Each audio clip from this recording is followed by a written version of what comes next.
ಬೆಲೆ ಏರಿಕೆ ವಿರುದ್ಧ ಕಾಂಗ್ರೆಸ್ ಪ್ರತಿಭಟನೆ, ಕೇಂದ್ರ ಸರ್ಕಾರದಿಂದ ಜಾಗತಿಕವಾಗಿ ಭಾರತದ ಮಾನ ಹರಾಜು.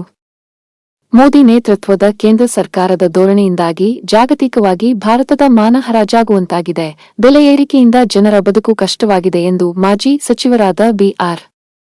ಯಾವಗಲ್ಲ ಆಕ್ರೋಶ ವ್ಯಕ್ತಪಡಿಸಿದರು. ಗದಗ ನಗರದ ಗಾಂಧಿ ಸರ್ಕಲ್ನಲ್ಲಿ ಗದಗ ಜಿಲ್ಲಾ ಕಾಂಗ್ರೆಸ್ ಸಮಿತಿ ವತಿಯಿಂದ ಹಮ್ಮಿಕೊಂಡಿದ್ದ ಅಡುಗೆ ಅನಿಲ ದರ ಏರಿಸಿದ್ದನ್ನು ಕೇಂದ್ರ ಸರ್ಕಾರದ ನಡೆ ಖಂಡಿಸಿ ನಡೆದ ಪ್ರತಿಭಟನೆಯಲ್ಲಿ ಮಾತನಾಡಿದರು. ಗದಗ ಜಿಲ್ಲಾ ಯುವ ಕಾಂಗ್ರೆಸ್ ಅಧ್ಯಕ್ಷ ಕೃಷ್ಣಗೌಡ ಪಾಟೀಲ ಮಾತನಾಡಿ, ಬಿಜೆಪಿ ನೇತೃತ್ವದ ಕೇಂದ್ರ ಸರ್ಕಾರ ದ್ವಂದ್ವ ನೀತಿಯಿಂದಾಗಿ ಜಾಗತಿಕವಾಗಿ ಭಾರತ ಎಲ್ಲ ದೇಶಗಳ ಸ್ನೇಹವನ್ನು ಕಳೆದುಕೊಂಡಿದ್ದು, ಅಧಿಕಾರ ನಡೆಸಬೇಕಾದ ಸರ್ಕಾರ ಕಣ್ಮುಚ್ಚಿ ಕುಳಿತಿದ್ದು ಜನರಿಗೆ ಮಾಡಿದ ಮೋಸವಾಗಿದೆ ಎಂದರು. ಈ ಸಂದರ್ಭದಲ್ಲಿ ಪ್ರವೀಣ ಯಾವಗಲ್ಲ, ಗದಗ ಜಿಲ್ಲಾ ಗ್ಯಾರಂಟಿ ಸಮಿತಿ ಅಧ್ಯಕ್ಷರಾದ ಬಿಬಿ ಅಸೂಟಿ, ಅಶೋಕ ಮಂದಾಲಿ, ಸಿದ್ದು ಪಾಟೀಲ, ಅಕ್ಬರಸಾಬ ಬಬರ್ಚಿ, ಗದಗ ಜಿಲ್ಲಾ ಮಹಿಳಾ ಕಾಂಗ್ರೆಸ್ ಅಧ್ಯಕ್ಷರಾದ ನೀಲಮ್ಮ ಬೋಳನವರ, ಭಾಷಾ ಸಾಬ ಮಲ್ಲ ಸಮುದ್ರ, ಎಸ್.ಎನ್. ಬಳ್ಳಾರಿ, ವಿ.ಬಿ.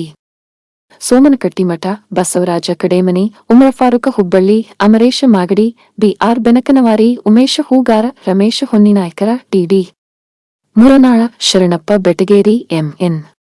ಶಾಲಗಾರ, ಪ್ರವೀಣ ಯಾವಗಲ್, ಬೀರಯ್ಯ ಮಠಪರಿ, ಸಂಜಯ ದೊಡ್ಡ ಮನಿವಾಣಿ ಹಿರೇಮಠ, ಸಾವಿತ್ರಿ ಹೂಗಾರ, ದಾಕ್ಷಾಯಿಣಿ ಹಾಸನಕರ್, ಲಲಿತಾ ಗೊಳಗೊಳಕಿ ಸೇರಿದಂತೆ ಮತ್ತಿತರರು ಇದ್ದರು.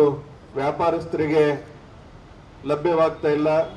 ಸಾಕಷ್ಟು ಈ ನಮ್ಮ ಕರ್ನಾಟಕದಲ್ಲಿ ಇದು ಜನರಿಗೆ ತೊಂದರೆ ಆಗ್ತಕ್ಕಂಥದ್ದು. ಈ ಸಿಲಿಂಡರ್ ಅಭಾವದಿಂದ ಸಾಕಷ್ಟು ಜನರಲ್ಲಿ ಜಿಲ್ಲಾ ವತಿಯಿಂದ ಈ ಒಂದು ಬೃಹತ್ ಪ್ರತಿಭಟನೆಯನ್ನ ಕೇಂದ್ರ ಸರ್ಕಾರದ ವಿರುದ್ಧ ನಾವೆಲ್ಲ ಹಮ್ಮಿಕೊಂಡಿದ್ದೇವೆ. ಗ್ಯಾರಂಟಿ ಸಮಿತಿ ಅಧ್ಯಕ್ಷರು ನಮ್ಮ ಆತ್ಮೀಯರಾದಂಥ ನಮ್ಮ ಅಸೂಟಿ ಅವರವರೇ, ನಮ್ಮ ಗದಗ ಜಿಲ್ಲಾ ಯುವ ಕಾಂಗ್ರೆಸ್ನ ಅಧ್ಯಕ್ಷರು ಆತ್ಮೀಯರಾದಂಥ ನಮ್ಮ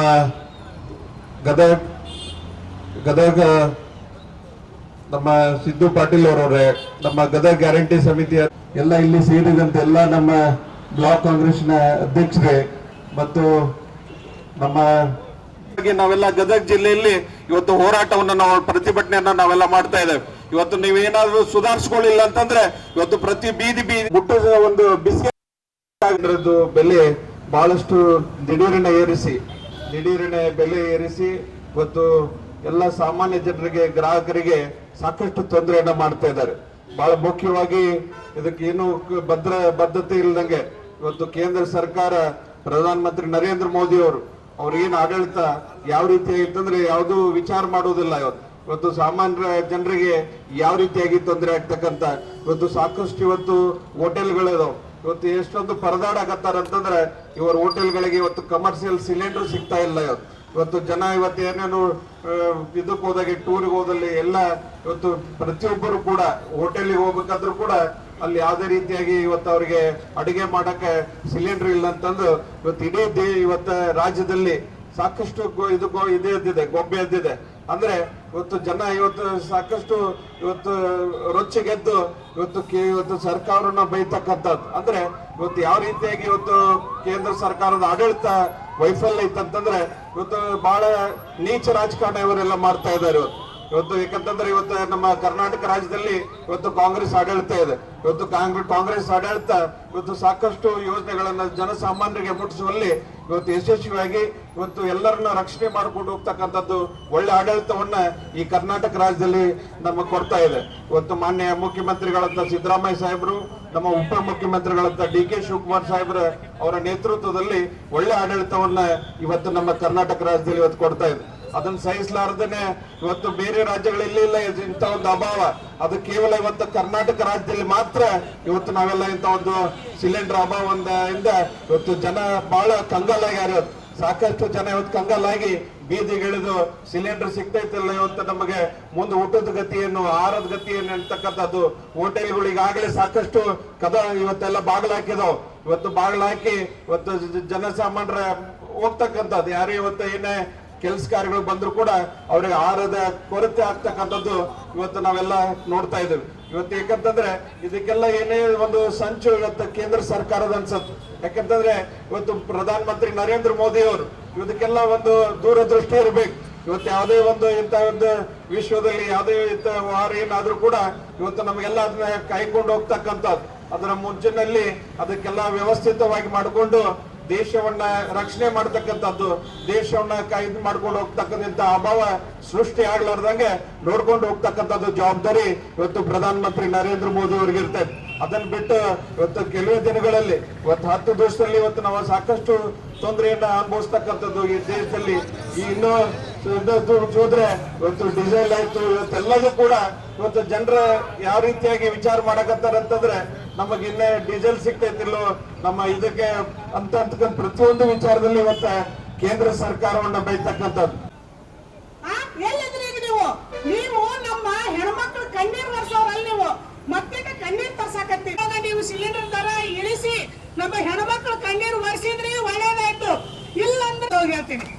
ಯಾಕಂದ್ರ ಈಗ ನೋಡ್ರಿ ನಾವ್ ಎಷ್ಟು ಪರದಾಡ್ತೇವಿ ನಮ್ಮ ಗ್ರಾಹಕರಿಗೆ, ಅಷ್ಟೇ ಅಲ್ಲದೆ ವ್ಯಾಪಾರಸ್ಥರು ನೋಡ್ರಿ ಹೇಗೈತಿ. ಸಿಲಿಂಡರ್ ಇಲ್ದ ಏನ್ ಅಡಿಗೆ ಮಾಡ್ಬೇಕು? ಸಿಲಿಂಡರ್ ಇಲ್ದ ಅಡಿಗೆ ಮಾಡಕ್ ಆಗುದಿಲ್ಲ, ಹೋಟೆಲ್ಗೆ ಪರದಾಟ ಆಗಕತ್ತೈತಿ, ನಮ್ಗೆ ಆಗುದಿಲ್ಲ, ಅವ್ರಿಗೆ ಅಂತ ತ್ರಾಸ. ಅದಕ್ಕ ನೀವು ಕೇಂದ್ರ ಸರ್ಕಾರದವರು ಎಚ್ಚೆತ್ಕೊಳ್ಬೇಕು. ಯಾಕಂದ್ರೆ ನೀವು ಬಾಬಾ ಮಾತಾಡಿ ಈ ಒಂದು ದರ ಇಳಿಕೆ ನೀವು ಮಾಡ್ಲೇಬೇಕು. ಮಾಡ್ಲಿಲ್ಲ ಅಂದ್ರೆ ಮಹಿಳೆಯರೇ ನಾವು ಎದ್ದು ನಿಂತು ಪ್ರತಿಭಟನೆ ಮಾಡಿ ನಿಮಗೆ ನನ್ನ 2 ಮಾತುಗಳನ್ನ ಮುಗಿಸುತ್ತೇನೆ. ಜೈ ಹಿಂದ್, ಜೈ ಕರ್ನಾಟಕ. ಧನ್ಯವಾದಗಳು ಸಹೋದರಿಗೆ. ಈ ಸಭೆ ಇವತ್ತು ಈ ಒಂದು ಕೇಂದ್ರ ಸರ್ಕಾರದ ನಡವಳಿ ವಿರುದ್ಧ ಅಲ್ಲಿರುವಂತ ಅಪಾರ ಪ್ರಮಾಣದ ಆಯಿಲ್ ಸೇಕರಣೆ ಏನೈತಿ, ಕ್ರೂಡ್ ಆಯಿಲ್ ಅಲ್ಲಿ ಇದರಲ್ಲಿ ಐತಿ, ಅವರ ಸೇಕರಣೆ ಆಗಿದೆ. ಅದ್ರ ಮೇಲಿರುವಂತ ಅಪಾರ ಪ್ರಮಾಣದ ಆಯಿಲ್ ಸೇಕರಣೆ ಏನೈತಿ, ಕ್ರೂಡ್ ಆಯಿಲ್ ಅಲ್ಲಿ ಇದರಲ್ಲಿ ಐತಿ, ಅವರ ಸೇಕರಣೆ ಆಗಿದೆ. ಅದ್ರ ಮೇಲೆ ಅವ್ರು ಹೇಳ್ತಾರ, ನಾವು ಹೇಳಿದವ್ರ ಕಡೆನ ನೀವು ತಗೋಬೇಕು. ಆಮೇಲೆ ಹೇಳ್ತೇವೆ ನೋಡಿ, ಇದು ದುರ್ದೈವದಂತ ಉದ್ದಡತನದ ರೀತಿಯಿಂದ ಬಲಿ ಆಗ್ತಾ ಇದ್ದೀರಿ.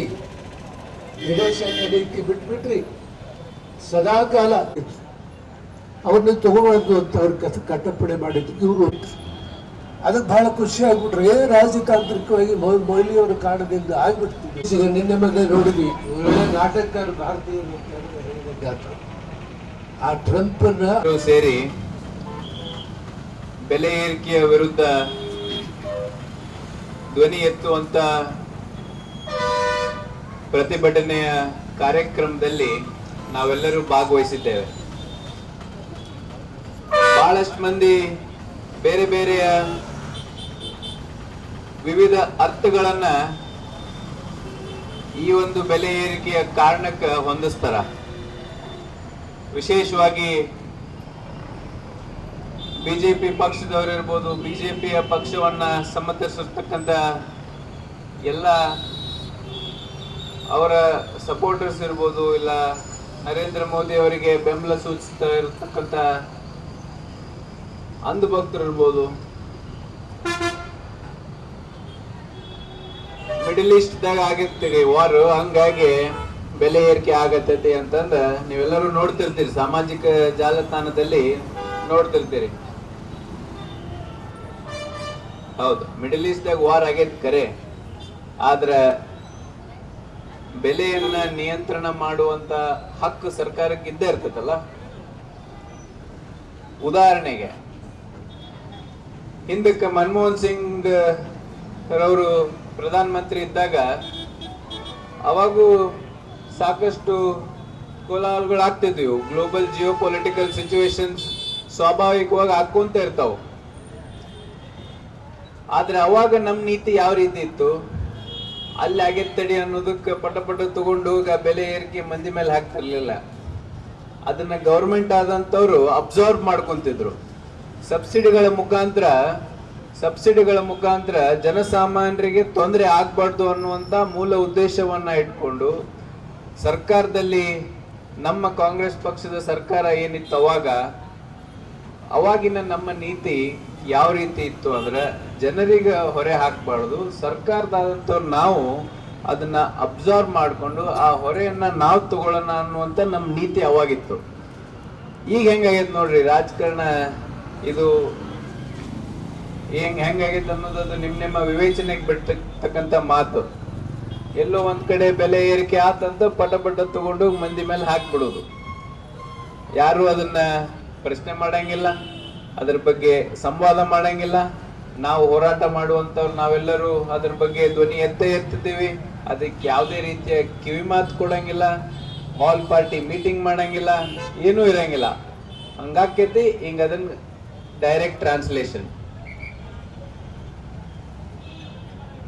ಯುಕ್ರೇನ್ ರಷ್ಯಾ ವಾರ್ ಆದಾಗ ಬಹಳಷ್ಟು ಮೀಡಿಯಾದಾಗ ಪ್ರಚಾರ ಆಯ್ತು, ಮೋದಿ ಅವರು ವಾರ್ ನಿಲ್ಲಿಸ್ಬಿಟ್ರು ಅಂತಂದ. ಈಗ ಯಾಕೆ ನಿಲ್ಲಿಸ್ಲಿಲ್ಲ? ವಿಶ್ವಗುರು ವಿಶ್ವಗುರು ಅನ್ಕೊಂತ ಹೋಗ್ತಾರಲ್ಲ ಎಲ್ಲರೂ. ವಿಶ್ವಗುರು ಆದಂತವ್ರು ಇಸ್ರೇಲ್ ಇರಾನ್ ನಡುವೆ ಇರ್ತಕ್ಕಂಥ ಆ ವಿವಾದವನ್ನ ಯಾಕೆ ಇವರು ಹೇಳಿ ನಿಂದ್ರಸಕ್ ಸಾಧ್ಯ ಆಗಿಲ್ಲ? ಹಂಗಿತ್ತಂದ್ರ ಇದೆಲ್ಲವನ್ನು ವಿಮರ್ಶೆ ಮಾಡಿಕೊಳ್ಳುವಂತ ಅವಶ್ಯಕತೆ ನಮ್ಮ ದೇಶದಲ್ಲಿ ಅತ್ಯಂತ ಅನಿವಾರ್ಯತೆಯಿಂದ ಸೃಷ್ಟಿಯಾಗಿರ್ತಕ್ಕಂಥ ಸಂಗತಿ. ಮೊನ್ನೆ ಇಂಡಿಯಾ ಪಾಕಿಸ್ತಾನದ್ದು ಏನು ಆಪರೇಷನ್ ಸಿಂಧೂರ್ ನಡೀತಿತ್ತು, ಅವಾಗ ಅಮೇರಿಕದ ಪ್ರೆಸಿಡೆಂಟ್ ಟ್ರಂಪ್ ಆದವರು ಒಮ್ಮೆಲ್ಲ 10-12 ಸತಿ ಹೇಳಿದ್ರು, ನಾನಾ ವಾರ್ ನಿಲ್ಸಿನಿ ಅಂತ 10-12 ಸತಿ ಹೇಳಿದ ಟ್ರಂಪ್. ನಮ್ಮ ರಾಷ್ಟ್ರ ಸರ್ಕಾರದವರು ಅವರಿಗೆ ಒಂದು ಕೌಂಟರ್ ಕೊಡಕ್ ಆಗ್ಲಿಲ್ಲ. ನಾವು ವಿದೇಶಾಂಗದ ನೀತಿ ಏನಾಗಿತ್ತು, ನಮ್ಮ ಫಾರಿನ್ ಪಾಲಿಸಿ, ನಮ್ಮ ದೇಶದ ಫಾರಿನ್ ಪಾಲಿಸಿ ನಾನ್ ಅಲೈನ್ಮೆಂಟ್ ಅಂದ್ರೆ ಯಾವುದೋ ಒಂದು ದೇಶದ ಜೊತೆ ಬಹಳ ಹತ್ತಿರ ಆಗ್ಲಾರ್ದಂಗೆ ಮೇಂಟೈನ್ ಮಾಡುವಂತ ಸ್ಟ್ಯಾನ್ಸ್. ನಾನ್ ಅಲೈನ್ಮೆಂಟ್ ಪಾಲಿಸಿ ಏನಿತ್ತು ಹಿಂದೆ ಸ್ವತಂತ್ರದ ಚಳವಳಿ ಸಂದರ್ಭದಲ್ಲಿ ಹಿಡ್ಕೊಂಡು ಈಗಿನ ತನಕ ಅದನ್ನೇನು ನಡೆಸ್ಕೊಂಡು ಬಂದಿರ್ತಿದ್ವಿ, ಅವು ಎಲ್ಲವನ್ನು ಗಾಳಿಗೆ ತೂರಿರ್ತಕ್ಕಂಥ ಸಂಗತಿ ಸನ್ನಿವೇಶ ಈಗಿನ ಬಿಜೆಪಿ ಸರ್ಕಾರದವರು ಮಾಡ್ಬಿಟ್ಟಾರ. ನೋವು ನಿಂತ್ರ ಹೇಳ್ಬೇಕಾಕೈತಿ. ಪ್ರತಿ ಸತಿ ನಾವು ಎಲ್ಲ ನಮ್ಮ ಪ್ರತಿಭಟನೆಯ ಕಾರ್ಯಕ್ರಮಗಳು ಗಾಂಧಿ ಸರ್ಕಲ್ದಾಗನ ಮಾಡ್ತೀವಿ. ನಾವು ಯಾಕೆ ಗಾಂಧಿ ಸರ್ಕಲ್ದಾಗ ಮಾಡ್ತೀವಿ? ಬರೀ ನಾವಷ್ಟ ಮಾತನಾಡಬಾರ್ದು, ನಮ್ಮ ಮಾತು ಮಂದಿ ಕೇಳಬೇಕು, ಮಂದಿ ಅದರ ಮುಖಾಂತರ ವಿಮರ್ಶೆ ಮಾಡ್ಕೊಂಡು ಸುಧಾರಿಸ್ಬೇಕು ಅನ್ನುವಂಥ ಮೂಲ ಉದ್ದೇಶವನ್ನ ಇಟ್ಕೊಂಡು ನಾವು ಬೃಹತ್ ಪ್ರತಿಭಟನೆ ಗಾಂಧಿ ಸರ್ಕಲ್ದಾಗ ಮಾಡ್ತೀವಿ. ಇವತ್ತ ಇಷ್ಟು ದೊಡ್ಡ ಮಟ್ಟದಾಗ ಮತ್ತೊಮ್ಮೆ ಪ್ರತಿಭಟನೆ ಮಾಡಾಕತ್ತೀವಿ. ಮೈಕ್ ಬಾರಿ ಒಳ್ಳೆ ವ್ಯವಸ್ಥೆ ಐತಿ, ಮಾತಾಡುವಂತ ಮಾತು ಸರ್ವೇ ಸಾಮಾನ್ಯವಾಗಿ ಎಲ್ಲರಿಗೂ ಕೇಳಿಸ್ತೈತಿ. ಯಾರ್ಯಾರಿಗೆ ಕೇಳಿಸಾಕತ್ತೈತಿ ನಾವೆಲ್ಲರೂ ಅದರ ಬಗ್ಗೆ ವಿಮರ್ಶೆ ಮಾಡ್ಕೋಬೇಕು. ನಮ್ಮ ನೀತಿ, ನಮ್ಮ ನಿಲುವು ಬಡವರ ಪರವಾಗಿ, ಜನಸಾಮಾನ್ಯರ ಪರವಾಗಿ ಯಾವ ಪಕ್ಷ ಧ್ವನಿ ಎತ್ತೈತಿ ಅವರ ಬೆಂಬಲಕ್ಕೆ ನೀವೆಲ್ಲರೂ ನಿಂತ್ಕೋಬೇಕು ಅನ್ನೋ ಒಂದು ಮಾತನ್ನ ಈ ಒಂದು ವೇದಿಕೆ ಮುಖಾಂತರ ಹೇಳೋದಕ್ಕೆ ಬಯಸ್ತೀನಿ. ಗ್ಯಾರಂಟಿ ಯೋಜನೆಗಳ ಬಗ್ಗೆ ಲೇವಡಿ ಮಾಡ್ತಾರ, ಈಗ ಮಾತಾಡನ್ರಿ. ಏನಾದ್ರೂ ಈ ಬೆಲೆ ಏರಿಕೆ ವಿರುದ್ಧ ಸ್ವಲ್ಪ ಜನಸಾಮಾನ್ಯರಿಗೆ ತ್ರಾಸ ಏನಾದ್ರೂ ಕಮ್ಮಿ ಆಕೈತಿ ಅಂದ್ರೆ ನಮ್ಮ ಗ್ಯಾರಂಟಿ ಯೋಜನೆಗಳ ಸಂಬಂಧ ತ್ರಾಸ ಕಮ್ಮಿ ಆದಂಗ ಇನ್ನೊಂದಕ್ಕೆ ಕಾರಣನೇ ಇಲ್ಲ. ಇದು ನಾವು ಅರ್ಥ ಮಾಡ್ಕೋಬೇಕಾಕೈತಿ. ವಿದೇಶಾಂಗ ನೀತಿ ಒಂದ್ ಕಡೆ, ಬೆಲೆ ಏರಿಕೆ ಒಂದ್ ಕಡೆ, ಅದನ್ನ ಜಸ್ಟಿಫೈ ಮಾಡ್ಕೊಳ್ಳುವಂತ ಬಿಜೆಪಿಯ ಮುಖಂಡರುಗಳಿಗೆ ಏನಂತಂದ ಮಾತಿನ ಮುಖಾಂತರ ಹೇಳ್ಬೇಕು. ಅವರು ಯಾವ ಲೋಕದಾಗಿರ್ತಾರೋ, ಯಾವ ದೇಶದಾಗಿರ್ತಾರೋ ಗೊತ್ತಾಗಂಗಿಲ್ಲ. ಸ್ವಲ್ಪ ಹೋಲಿಕೆ ಮಾಡಿಕೊಂಡು ನಾವೆಲ್ಲ ವಿಚಾರ ಮಾಡಕ್ ಪ್ರಾರಂಭ ಮಾಡಿದ್ವಿ ಅಂದ್ರ LPG ಸಿಲಿಂಡರ್ ಪ್ರೈಸ್ ಅವಾಗನು ಆಯಿಲ್ ಬ್ಯಾರಲ್ ಅಂದ್ರ ಕಚ್ಚಾ ತೈಲಿನ ಬೆಲೆ ಏನಿರ್ತೈತಿ ಅದು ಜಾಸ್ತಿ ಆಯ್ತು ಅಂದ್ರ ಗ್ಯಾಸು ಜಾಸ್ತಿ ಆಗೈತಿ. ಪೆಟ್ರೋಲಿಯಂ ಪ್ರಾಡಕ್ಟ್ಸ್ ಇರ್ತಕ್ಕಂಥ ಎಲ್ಲ ವಸ್ತುಗಳು ಎಲ್ಲವೂ ಬೆಲೆ ಏರಿಕೆ ಆಗುವಂತ ಸನ್ನಿವೇಶ. ಅವಾಗ ನನಗ ಇನ್ನ ನೆನಪೈತಿ, 400 ರೂಪಾಯಿಗೆ ಇರ್ತಿತ್ತು ಸಿಲಿಂಡರ್ ಪ್ರೈಸ್. ಟೆಕ್ನಿಕಲಿ 950 ಇರ್ತಿತ್ತು ಪ್ರೈಸ್. 400 ರೂಪಾಯಿ ನಾವು ಕಟ್ಟುವಂತ ಬೆಲೆ, ಆದ್ರ ಆಕ್ಚುಲಿ 950 ರೂಪಾಯಿ ಅಂದ್ರೆ 550 ರೂಪಾಯಿ ಆಸ್ ಎ ಸಬ್ಸಿಡಿ ಕೇಂದ್ರ ಸರ್ಕಾರದವ್ರು ಅದನ್ನ ಅಬ್ಸಾರ್ಬ್ ಮಾಡ್ಕೊಂತಿದ್ರು. 550 ರೂಪಾಯಿ ಜನಸಾಮಾನ್ಯರಿಗೆ ಹಗರ್ ಮಾಡ್ಲಿ, ಅವ್ರ 400 ಕಟ್ಲಿ, ಮ್ಯಾಲಿನ 550 ರೂಪಾಯಿ ನಾವು ಕಟ್ಟೋಣ ಅನ್ನುವಂತ ನೀತಿ ಕೇಂದ್ರ ಸರ್ಕಾರದಾಗಿತ್ತು. ಅವಾಗಿನ ಕೇಂದ್ರ ಸರ್ಕಾರ ಮೋರ್ ದೆನ್ 50% ಹೊರೆ ಸರ್ಕಾರದವ್ರು ತಗೊಂತಿದ್ರು. ಈ ರೀತಿಯ ಮನೋಭಾವನೆ ಈಗಿನ ರಾಷ್ಟ್ರೀಯ ಸರ್ಕಾರದಲ್ಲಿ ಎಲ್ಲೆಲ್ಲೂ ಕಾಣಕ ಸಾಧ್ಯ ಇಲ್ಲ. ನೀವೇನಾದ್ರೂ ಇದನ್ನ ಪ್ರಸ್ತಾಪ ಮಾಡ್ರಿ, ನಿಮ್ ಮೈಕ್ ಆಫ್ ಆಕೇತಿ, ನಿಮಗ್ ಮಾತಾಡಕ್ ಬಿಡಂಗಿಲ್ಲ. ಯಾರು ನಿಮಗ್ ಮೈಕ್ ಹಿಡಿಯಕ್ ಬರ್ತಾರ ಹಿಂದ್ ಹೋಗ್ತಾರ, ಎಲ್ಲಿ ಅದನ್ನ ನೀವು ತೋರಿಸ್ಬೇಕು ಅದನ್ನ ತೋರ್ಸಂಗಿಲ್ಲ. ಸಾಮಾಜಿಕ ಜಾಲತಾಣದ ಮೂಲಕ ಅಷ್ಟ ನಮಗ್ ಇರ್ತಕ್ಕಂಥ ವೇದಿಕೆ ಅನ್ನುವಂತ ಒಂದು ಸಮಾಜಕ್ಕೆ ನಾವು ನೀವೆಲ್ಲರೂ ಬಂದಾಗ್ಬಿಟ್ಟೈತಿ. ಇದು ನಮಗೊಂದ್ ಮನೆ ಅವಕಾಶ ಇದ್ದಂಗೆ. ಇದು ಎಷ್ಟು ನಾವು ಬಿಜೆಪಿಯವರ ಲೋಪದೋಷಗಳನ್ನ ಹೇಳಕ್ ಸಾಧ್ಯ ಆಕೈತಿ, ಹೇಳುವಂತ ಅವಕಾಶ, ಹೇಳುವಂತ ಜವಾಬ್ದಾರಿ ನಮ್ದು. ನಾವೇನಾದ್ರೂ ಆ ಧ್ವನಿ ಎತ್ತಿಲ್ಲ ಅಂದ್ರ ಜನಸಾಮಾನ್ಯರ ವಿರುದ್ಧ ಕೆಲಸ ಮಾಡೋದ್ರಲ್ಲಿ ನಾವು ಭಾಗಿಯಾಗಿವೇನು ಅನ್ನುವಂತ ಮನಸ್ಥಿತಿಗೆ ಜನರು ಬಂದ್ಬಿಡ್ತಾರ. ಹಂಗಾಗ್ಲಾರ್ದಂಗ್ ನೋಡ್ಕೋಬೇಕು ಅಂದ್ರ ನಮ್ಮ ಈ ಪ್ರತಿಭಟನೆಯ ಕಾರ್ಯಗಳು ಏನಾಕ್ಕವು, ಇದು ಯಶಸ್ವಿಯಿಂದ ನಡಿಬೇಕಾಕೈತಿ. ನೀವೆಲ್ಲರೂ ಇಷ್ಟು ದೊಡ್ಡ ಸಂಖ್ಯೆಯಲ್ಲಿ ಬಂದು ಈ ಪ್ರತಿಭಟನೆಯಲ್ಲಿ ಭಾಗವಹಿಸಿದ್ದೀರಿ. ನಾನು ಒಂದ ಮಾತು ಈ ವೇದಿಕೆ ಮುಖಾಂತರ ಹೇಳೋದಕ್ಕೆ ಬಯಸ್ತೇನೆ. ಇನ್ನೊಂದ್ 2 ವರ್ಷ ಉಳಿತು, ಇನ್ನೊಂದ್ 3 ವರ್ಷ ಉಳಿತು ಚುನಾವಣೆಗ. ಈಗ ನೀವು ರಾಹುಲ್ ಗಾಂಧಿ ಅವರ ಮಾಬ್ ನೋಡ್ರಿ.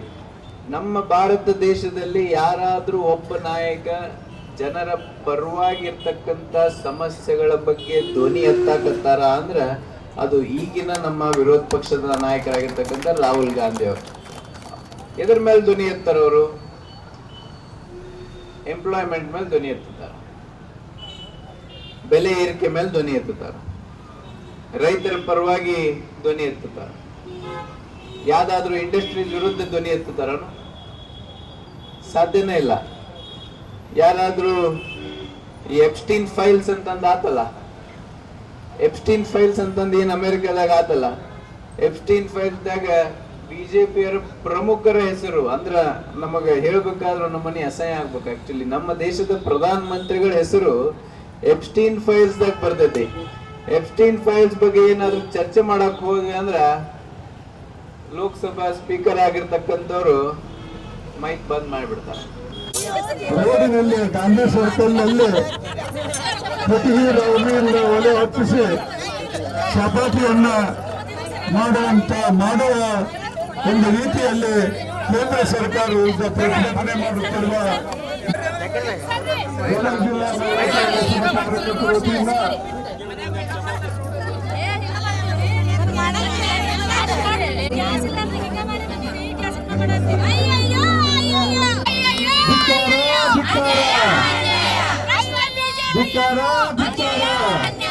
ಕೇಂದ್ರ ಬಿಜೆಪಿ ಸರ್ಕಾರಕ್ಕೆ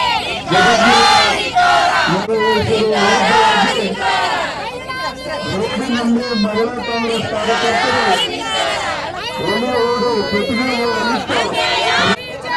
ಕಟ್ಟಿಗೆ ಹಾಕಿ ರಸ್ತೆಯಲ್ಲಿ ಚಪಾತಿ ಮಾಡಿ ಪ್ರತಿಭಟನೆ ವಿರೋಧಿ ಬಿಜೆಪಿ ಸರ್ಕಾರಕ್ಕೆ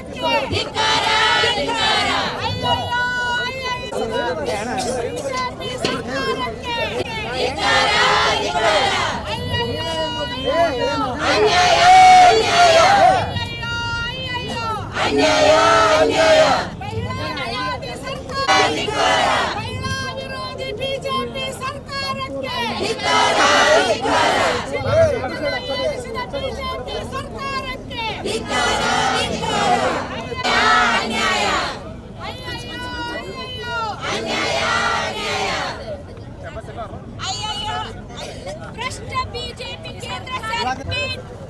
ಬಿಜೆಪಿ ಸರ್ಕಾರಕ್ಕೆ ಸಿಲಿಂಡರ್ ಬೆಲೆ ಏರಿಸಿದ ಕೇಂದ್ರ ಸರ್ಕಾರಕ್ಕೆ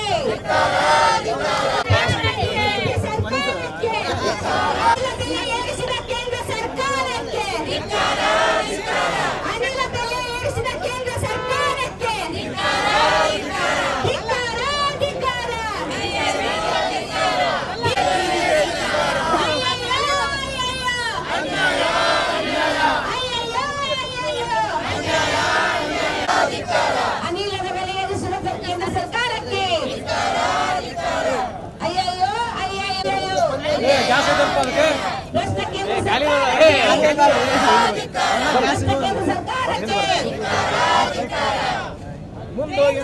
ಕಣ್ಣಲ್ಲಿ ನೀರು ತರಿಸಿದಂತ ಬಿಜೆಪಿ ಸರ್ಕಾರಕ್ಕೆ, ಸಿಲಿಂಡರ್ ದರ ಏರಿಸಿದ ಕೇಂದ್ರ ಸರ್ಕಾರಕ್ಕೆ,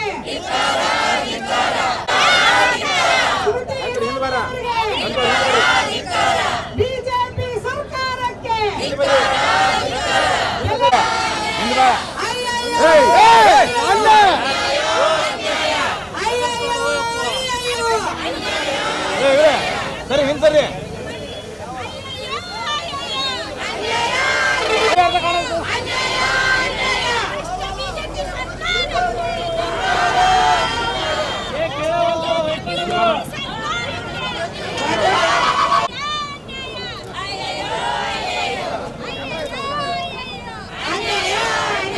ಬಿಜೆಪಿ ಸರ್ಕಾರಕ್ಕೆ ಧಿಕ್ಕಾರ, ಧಿಕ್ಕಾರ. ಬಿಜೆಪಿ ಸರ್ಕಾರಕ್ಕೆ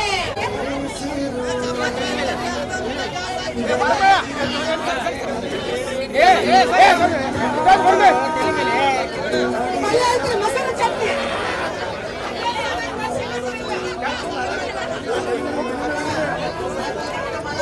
ಬಿಜೆಪಿ ಸರ್ಕಾರಕ್ಕೆ, ಬಿಜೆಪಿ ಸರ್ಕಾರಕ್ಕೆ, ಬಿಜೆಪಿ ಸರ್ಕಾರಕ್ಕೆ, ಮೋದಿ ಸರ್ಕಾರಕ್ಕೆ, ಮೋದಿ ಸರ್ಕಾರಕ್ಕೆ, ಮೋದಿ ಸರ್ಕಾರಕ್ಕೆ.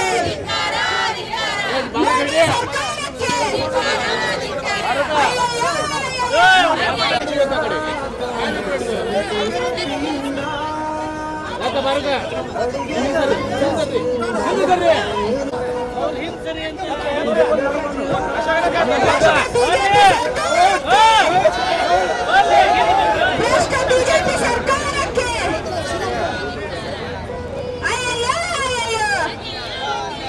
ರಾಷ್ಟ್ರ ಬಿಜೆಪಿ ಸರ್ಕಾರಕ್ಕೆ, ಮೋದಿ ಸರ್ಕಾರಕ್ಕೆ, ಮೋದಿ ಸರ್ಕಾರಕ್ಕೆ,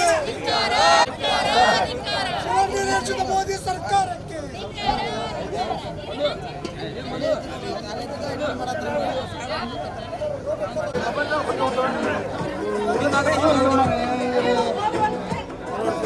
ಮೋದಿ ಸರ್ಕಾರಕ್ಕೆ, ಸರ್ಕಾರಂತೆ ಸರ್ಕಾರ, ಸರ್ಕಾರಂತೆ ಸರ್ಕಾರ, ವಿಶ್ವಗುರು ಮೋದಿ ಸರ್ಕಾರಕ್ಕೆ.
ಬಿಜೆಪಿ ಸರ್ಕಾರಕ್ಕೆ ಧಿಕ್ಕಾರ, ಬಿಜೆಪಿ ಸರ್ಕಾರಕ್ಕೆ ಧಿಕ್ಕಾರ, ಧಿಕ್ಕಾರ. ನಮ್ಮ ಶತ್ರುಗಳು ಬಹಳ ಕಡಿಮೆ ಇತ್ತು, ಬಹಳ ಕಡಿಮೆ ಇತ್ತು. ಆದರೆ ಇವತ್ತು ಶತ್ರುಗಳ ಸಂಖ್ಯೆ ಜಾಸ್ತಿ ಆಗಿದೆ.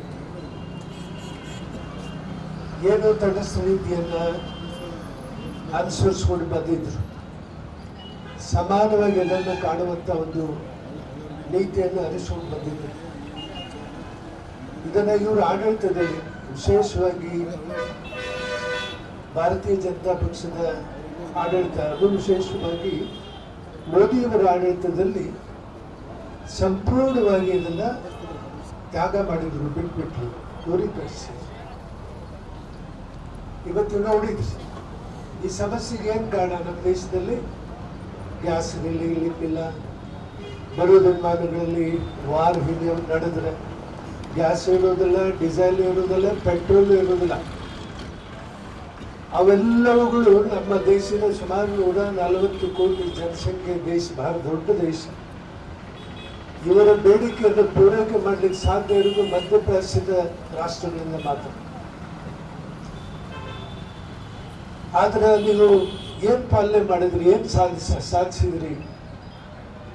ಒಂದ್ ಕಡೆ ಅಮೆರಿಕಕ್ಕೆ ಹೋಗಿ ನೀವೆಲ್ಲ ಟ್ರಂಪ್ ಅವರ ಚುನಾವಣೆಯಲ್ಲಿ, ಹಿಂದಿನ ಚುನಾವಣೆಯಲ್ಲಿ ಅವ್ರ ಪರವಾಗಿ ನೀವು ಪ್ರಚಾರ ಮಾಡಿದ್ರಿ. ಅವ್ರು ಅಪ್ಪಿಕೊಂಡ್ರಿ, ಹೌದಿ ಹೌದಿ ಅಂತ ಅವರಂದ್ರು, ಇವರೊಂದೇನೋ ಬಂದು ಹೇಳಿದ್ರು. ಅಸಹ್ಯ. ದೇಶದ ನೀತಿ ಏನಿತ್ತು, ಏನು ಪಾಲಿಸ್ಕೊಂಡು ಬಂದಿದ್ರಿ, ಯಾವುದಾಗಿ ನಿಮ್ಮ ದೇಶಕ್ಕೆ ಬೇರೆ ದೇಶಗಳ ಸಂಬಂಧ ಇತ್ತು, ಯಾರು ನಿಮ್ಮ ಕಷ್ಟ ಕಾಲದಲ್ಲಿ ಆಗಿದ್ರು ಅವೆಲ್ಲ ನೆನಪು ಹಾರ್ಬಿಟ್ರು. ನೀವು ನೆನಪಿಸ್ಕೊಳ್ಬೋದು. ಅಮೆರಿಕ ಒಂಥರ ವ್ಯಾಪಾರಿ ರಾಷ್ಟ್ರ. ವ್ಯಾಪಾರಕ್ಕಾಗಿ, ತಮ್ಮ ಹಿತಾಸಕ್ತಿಗಾಗಿ, ಲಾಭಕ್ಕಾಗಿ ಜಗತ್ತಿನಲ್ಲಿ ಏನು ಬೇಕಾದರೂ ಮಾಡ್ಲಿಕ್ಕೆ ಅವ್ರು ತಯಾರು.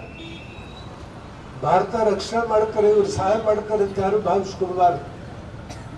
ಅವರು 100% ಅವ್ರ ದೃಷ್ಟಿಕೋನ ವ್ಯಾಪಾರ ಮಾಡೋದು, ಲಾಭ ಮಾಡೋದು. ಟೆರಿಫ್ ಅಂತ ಅವೆಲ್ಲ ನೋಡ್ತೀವಿ. ಸುಂಕ, ಟ್ಯಾಕ್ಸ್ ಹಾಕೋದು. ಒಮ್ಮೆ 100% ಅಂತಾರೆ, ಅವ್ರು 150% ಅಂತಾರೆ, ಒಮ್ಮೆ 70 ಅಂತಾರೆ, ಒಮ್ಮೆ 18 ಅಂತಾರೆ.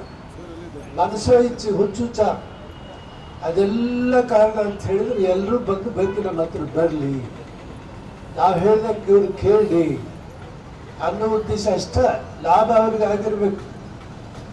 ದೇಶದಲ್ಲಿ ಹೇಳಿದ್ರು, ಈಗ ಜಗತ್ತಿನಲ್ಲಿ ಸ್ವಲ್ಪ ಬದಲಾವಣೆ ಆಗ್ತಾ ಇದೆ ಇತ್ತೀಚಿನ ದಿನಗಳಲ್ಲಿ. ತಟಸ್ಥ ರಾಷ್ಟ್ರಗಳು ಸ್ವಲ್ಪ ಬಲಾಢ್ಯ ಆಗ್ತಾ, ಸ್ವಲ್ಪ ಶಕ್ತಿ ಬರ್ತಾ ಇದ್ದಂಥ ಅನೇಕ ರಾಷ್ಟ್ರ, ಆ ರಾಷ್ಟ್ರಗಳೆಲ್ಲ ಕೂಡಿ ಸೇರಿಕೊಂಡು ತಮ್ಮದೇ ಆದಂಥ ವ್ಯಾಪಾರ ವ್ಯವಹಾರ, ಬ್ರೆಜಿಲ್ ಮತ್ತೆ ಮೊನ್ನೆ ವೆನೆಜುವೆಲಾ ಅಧ್ಯಕ್ಷರು ತಗೊಂಡು ಅವರು ಎತ್ಕೊಂಡು ಹೋಗ್ಬಿಟ್ರು ಅಮೆರಿಕ ದೇಶಕ್ಕೆ. ಅವ್ರಿವ್ರ ಮಾತು ಕೇಳ್ತಿದ್ದಿಲ್ಲ. ಸಂಪೂರ್ಣವಾಗಿ ಭಾರತ ದೇಶದ ಜನರನ್ನು ಸಂರಕ್ಷಣೆ ಮಾಡಲಿಕ್ಕೆ, ಜೊತೆಗೆ ಸರ್ಕಾರವನ್ನ ನಡೆಸಲಿಕ್ಕೆ ವಿಫಲರಾಗಿದೆ ಅನ್ನೋದನ್ನ ಈ ಸಂದರ್ಭದಲ್ಲಿ ಘೋಷಣೆ ಹಾಕುವುದರ ಮೂಲಕ ತಮ್ಮೆಲ್ಲರ ಪರವಾಗಿ ಇಡೀ ಭಾರತ ದೇಶದ ಜನರಿಗೆ ಒಂದು ಸಂದೇಶವನ್ನಕ್ಕೆ ಕೂಗಲಿಕ್ಕೆ ಬಯಸ್ತೇನೆ ನಾನು. ಭಾರತ ಸರ್ಕಾರ, ಬಿಜೆಪಿ ಸರ್ಕಾರವು ಇವತ್ತಿನ ದಿವಸ ಸಂಪೂರ್ಣವಾಗಿ ನಮ್ಮ ಜನತೆಯ ಒಂದು ಮುಂದಾಲೋಚನೆ ಬದುಕನ್ನ ಇವತ್ತಿನ ದಿವಸ ಬಡವರ ಬದುಕಿಗೆ ಒಂದು ಕೊಳ್ಳಾಡುವಂತ ಕೆಲಸ ಈ ಬಿಜೆಪಿ ಸರ್ಕಾರ ಮಾಡ್ತಾ ಬಂದಿದೆ. ಬಂದಿಗಳ ಇವತ್ತು ಯುದ್ಧ ರಾಷ್ಟ್ರ ಮಟ್ಟದಲ್ಲಿ ನಡೆದಾಗ ಎಲ್ಲವೂ ಕೂಡ ಗೊತ್ತಿದೆ ಮೋದಿಯವರಿಗೆ. ಆದ್ರೆ ಭಾರತ ದೇಶದೊಳಗಿರುವಂತ 80 ಸುಮಾರು ಒಂದು ಕರ್ನಾಟಕ ಸರ್ಕಾರದ ಮೇಲೆ ಈ ಒಂದು ನೀತಿಯನ್ನು ತೋರಿಸಿರುವಂತ ಬಿಜೆಪಿ ಭಾರತ ಸರ್ಕಾರಕ್ಕೆ ಇವತ್ತು ಎಚ್ಚರಿಕೆ ಕೊಡ್ತಾ ಇದ್ದೀವಿ. ತಾವು ಕೇವಲ ಕರ್ನಾಟಕಕ್ಕೆ ಮಾಡೋದಲ್ಲ, ಇಡೀ ಭಾರತಕ್ಕೆ ದ್ರೋಹ ಮಾಡಿದ್ದೀರಿ, ಭಾರತದ ಜನರಿಗೆ ದ್ರೋಹ ಮಾಡಿದ್ದೀರಿ. ಬರುವಂತ ದಿನಮಾನದೊಳಗ ಸ್ಮೃತಿ ಇರಾನಿ ಅವರು ಇವತ್ತನ್ನು ಹೇಳಕ್ಕಾಗ್ಲಾರ್ದಂಗ ಬಾಯಿ ಮುಚ್ಕೊಂಡು ರಾಜಕಾರಣನ ಬಿಟ್ಟಾರ. ಬರುವಂತ ದಿನಮಾನದೊಳಗ ವಿದೇಶಾಂಗ ನೀತಿಯು ಕೂಡ ವಿಫಲ ಆಗ್ತಾ ಇದೆ. ಭಾರತ ದೇಶ ನಡೆಸುವಂತ ಗೃಹ ಸಚಿವರು ವಿಫಲರಾಗಿದ್ದಾರೆ, ಪ್ರಧಾನಮಂತ್ರಿಗಳು ವಿಫಲರಾಗಿದ್ದಾರೆ. ಇವತ್ತಿನ ದಿವಸ ಇಡೀ ಭಾರತ ದೇಶ ಕಣತಗದ್ದು ನೋಡ್ತಾ ಇದೆ. ಮೋದಿ ಅವರನ್ನ, ಬಿಜೆಪಿ ಅವರನ್ನ ನಾವು ಭಾರತ ಸರ್ಕಾರಕ್ಕೆ ಆಡಳಿತಕ್ಕೆ ತಂದು ಬಹಳ ದೊಡ್ಡ ತಪ್ಪು ಮಾಡಿದ್ವಿ ಅನ್ನೋದನ್ನ ಇವತ್ತಿನ ದಿವಸ ಗ್ಯಾಸ್ ಸಿಲಿಂಡರ್ ಒಂದೇ ಉದಾಹರಣೆ. ಬರುವಂತ ದಿನಮಾನದೊಳಗೆ ಪೆಟ್ರೋಲ್, ಡೀಸೆಲ್, ಬಂಗಾರ, ಊಟ, ಇನ್ನೇನು ದಿನನಿತ್ಯ ತಿನ್ನಿಸುವಂತ ದಿನಸಿ ವಸ್ತುಗಳು ಕೂಡ ಕೈಗೆ ನಿಟಕಲಾರದಂತ ಬೆಲೆಗೆ ಆಕಾಶಕ್ಕೆ ಹೋಗ್ತಾವು. ಇವತ್ತು ಇಡೀ ಭಾರತ ದೇಶದ ಜನ ತಮಗೆ ಅಧಿಕಾರ ಕೊಟ್ಟಾರ ಅನ್ನೋದಾದ್ರೆ ಈ ದಿನ ಅಚ್ಚೆ ದಿನ ತೋರಿಸ್ತೀರಿ ಅನ್ನೋದನ್ನ ಗೊತ್ತಿದ್ರೆ ಬರುವಂತ ದಿನಮಾನದೊಳಗೆ ದೇಶ ಬಿಟ್ಟು ಬಿಜೆಪಿ ಅವ್ರು ನೋಡಿಸ್ತಾರ ಅನ್ನೋದನ್ನ ಈ ಸಂದರ್ಭದೊಳಗೆ ಹೇಳಕ್ ಇಷ್ಟಪಡ್ತೀನಿ ನಾನು.